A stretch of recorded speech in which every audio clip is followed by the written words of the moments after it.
A new video aimed at keeping your children safe. A look at the preventing abduction video and the police who developed it. This is his picture. If you're going to use Michelle Medina, Dan Cohen, and weather with Natasha Stenbach. You're watching News 8 at 6.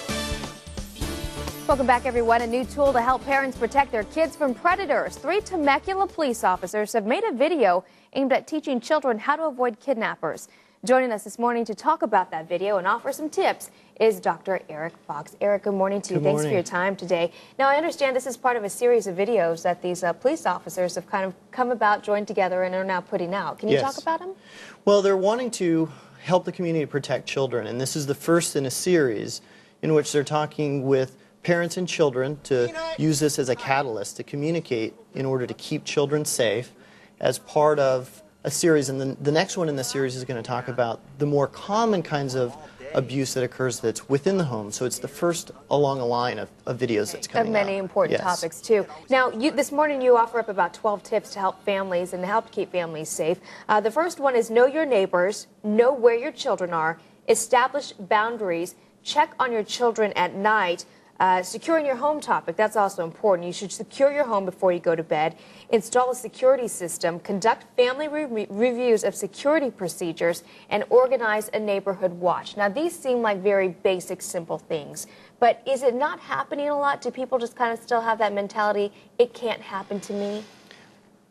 We desensitize to things. I mean, even probably most of us can remember times in which we check the back door and it's unlocked and we don't realize that it is, that we think we've checked it. We desensitize over time and need to kind of retool this in order to be able to practice to make sure that everything is on target. Like, for example, what's your routine at home? Do you think that your spouse checked the back door? Does your spouse think that you did? What are your boundaries and kind of your strategies and routines around home? So it's a time just to reevaluate things around your house. Yes. All right. Now that leads us to our last 4. It goes with support your local authorities. What do you mean by that? Because it seems like we're a pretty strong community here in San Diego, and we all do support our local authorities. But does it mean a little bit more than that? Yeah, it's about staying connected with your local authorities. A lot of times people are kind of afraid to call the police. Well, there's somebody suspicious, or I'm not sure who that person is, and they don't take the effort to actually call. It's important to keep that communication line open with your local law enforcement. Okay, and that kind of rounds out the last 12 here. Look after other neighborhood kids, report all suspicious persons, and know where your children walk the walk. And again, you mentioned it at the beginning of this interview, but you say this really just comes down to communicating between parent and child. Yeah, and this video is unique, I think, in terms of how it's put together. It doesn't create fear or instill fear in people, but it also makes it important and allows it to be a catalyst to communicate about this kind of an important issue.